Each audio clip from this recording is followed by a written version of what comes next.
Hi guys, thank you for coming in. So this is our third session. I'm just going to go over the ground rules for us to make sure that we respect each other, give each other the floor when needed, and then, everybody participate. Secondly, I do want to remind you that I am a mandated reporter. And so if you guys discuss anything that would be harm to yourselves or to others, I would need to report that. Okay? So I'll just go ahead and get started. How did it go? I know the last time we spoke, this is our third session now. Last time we spoke, you committed to being consistent with your visitation as well as maybe calling in at a specific date and time, which we said it was going to be 7:30 during the week. How's that working out?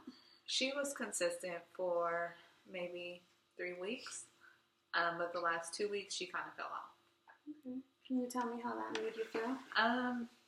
At first I felt like, I was happy, I was excited because I'm like, okay, she's doing her visit. Maybe this is something that she really wants, and then the last 2 weeks it kind of put me back in that little defense mode. I'm just like, okay, like how serious is she? Is she just wasting our time? Like I don't want her to send mixed emotions to the kids because not only does this affect us, but it affects them too, and they need consistency. Okay, let me ask you this, Natasha. How does it make you feel to know that your sister doesn't necessarily feel that you're 100% invested? I don't think she understands the struggles that it is for me. It's not that I'm not invested. I'm still making my phone calls when I'm supposed to, but I don't always have transportation. And so I didn't make it this week because I just couldn't get a ride.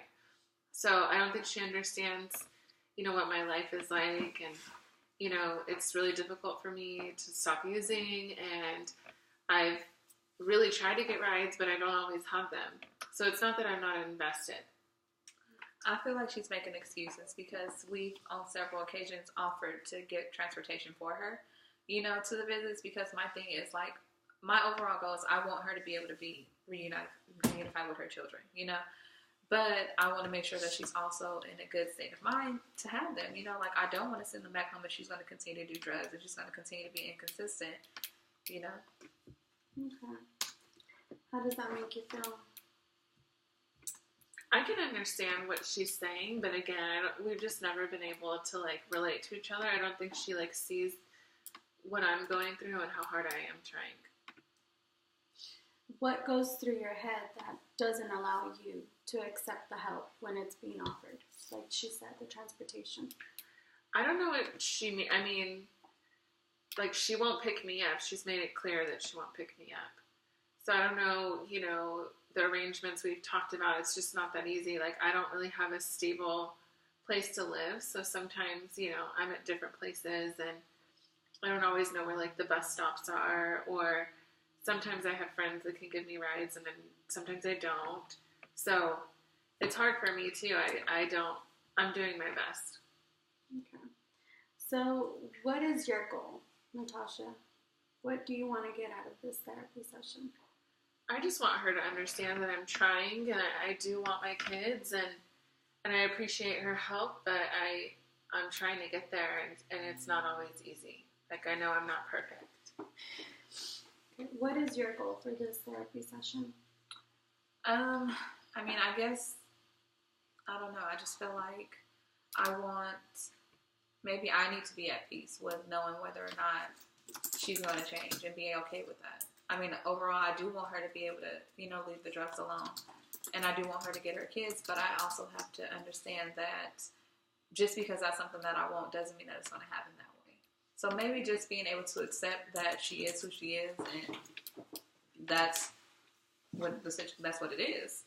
But I just can't really accept that because at the end of the day, she's my sister and I do want the best for her.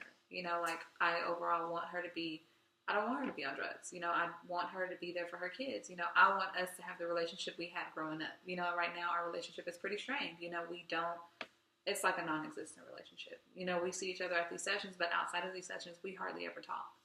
And we were very close growing up, super close, and it's just the two of us. Our parents are no longer here, So maybe it's just wanting that sister relationship. Okay. Could it be that you feel disrespected when you show up for the visits and you get the kids ready and you're there on time and then Natasha doesn't show? I don't want to say disrespected. I would more so say disappointed. Because I mean, at the end of the day, the kids are pumped. They're always excited to go see their mom. And so when we go and she's not there, they're sad. And then I am having to make them an excuse, and at the same time not make her look like the bad parent. And I don't like that. I mean, at the end of the day, I don't ever tell her kids or make her look like the bad parent to her kids. So it's more of a disappointment, not disrespect. Disappointment. Okay. So, Natasha, is there something that you can do when you know that you're not going to make it to these visits? Is there something that you can put in place to avoid that? I want to make the visits, so I hope that doesn't continue to happen, and I do appreciate her, not talking bad about me to my kids, and I know that she takes good care of my kids. If that does happen, I can always try to call and give her a heads up, but I think sometimes, I'm ashamed, and it's hard for me to make those phone calls because I don't want to hurt my kids, and I don't want to hurt her either. Like she said, we don't have our parents, so I wish sometimes she could support me more and understand what I'm going through. Okay. Well, it sounds like you're making a lot of efforts to get there. It sounds like you've got a lot of things going on in your life, and consistency is not one of them. But can you be consistent about these phone calls? Can you call her and let her know, I have transportation, I will be there? And on the flip side, can you say, it's not looking like I'm going to be able to make it? Yes, I most of the time have a phone, so as long as I have a phone, I can do that. Okay. Mm-hmm. Okay. Now, can we also talk about what missing your visits is going to do regarding your case plan? Because you're expected to show up to these visits. This is basically an ongoing assessment of your parenting and your willingness to try to regain and reunify with your kids. So what's going to happen if you don't show up to these visits? I know that reflects poorly on me as a parent, but it's not a reflection of the way I feel. If it was all that easy, I would be there every time. It's just my life isn't in a good place, and I'm trying my best to fix that. Okay. So, can you tell me about what your understanding is of her case plan and what will happen if she doesn't show up to these visits? Well, I guess to my understanding, if she continues to miss visits, then they're going to terminate her parental rights, and she won't be able to get her kids back. And as I stated before, like, my overall goal is I don't want to keep her kids forever from her. Like, I want her to be able to get them back. So, it's important that she makes these visits not just for me and for the kids, but for the overall case plan. Mm-hmm. So, you guys are talking about a relationship that is basically non-existent now. And if you don't reunify with your kids, it sounds like then, Tangini, you have to step up and protect these kids and be a parent to these kids. Right. So it sounds like if maybe you don't and you're not successful with the case plan, it's also going to affect the relationship. So I think this is where a big decision needs to happen, whether you're gonna follow through with your case plan, knowing the end result is reunification with your kids, an improvement upon you guys' relationship as siblings, or then also understand the barriers that are gonna come with it if you don't. Right. I understand. I just don't. I don't think anyone understands me. And I want to have that between me and my sister. And obviously I want my kids. I just want people to understand that I'm doing my best. It's not that I'm intentionally missing visits or want to mess up my case plan. That's the last thing I want. And I would ideally like some more support so that I can do better. Okay. So you're saying that, we're not understanding. So what would that look like? What would this support and understanding look like from Tangenique? I know it's not her responsibility, and I would never ask her for anything else because she's already doing so much by taking care of my kids. But I do need housing. I do need a stable life because it's hard to. I don't even know what's going to happen tomorrow. So it's easy for me to say I'm going to be at these things, and then every day is a struggle. Okay, so you're struggling to meet your own basic needs. Mm-hmm. And so even thinking of doing extra, it's just a burden. Yeah. Okay. How does that make you feel? Your sister doesn't necessarily have stable living arrangements. It makes me sad, but I mean, she's also like, we've extended resources to her to help her find housing, you know? So at this point, I'm kind of like, you know, do you really want housing? Or is this just another one of your stunts, you know? Is this just another way for you to, like, kind of back out of this? You know, because there are several resources that are available to her that not only me, but also her case worker, her social worker has told her about, you know? So what's stopping you from reaping the benefits of these resources that are being offered to you? I need to find a job. It's been hard to find a job with my record and not having transportation, so it's kind of been hit and miss with me finding work and income. And, you know, I don't have my kids. I don't get support for them. So it's just been hard maintaining an income right now. What do you do for money right now? Like just odds and ends type things. Like I was involved with drugs, and I'm not doing that anymore. Trying not to do that anymore. Okay. So not much. I really don't have an income.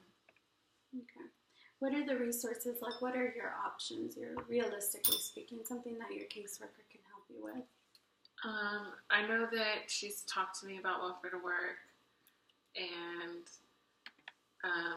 general assistance. Yeah, there's been different things. Okay.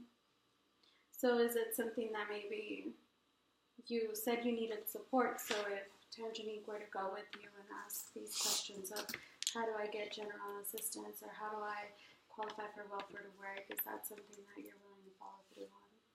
That would be nice because sometimes I don't feel like I'm as smart as my sister and she can kind of help me with this process. I don't always feel like I understand. Okay. Is that something that you can do? I could do that. I could go with her and help her through the process. She knows that. Okay. So it sounds like we made an agreement. So we're building upon, you know, little things that we're going to get to. So are you able to still stay consistent with the phone calls and maybe hopefully once you figure out your housing situation, be a little more consistent with visitation? That's my goal, yeah.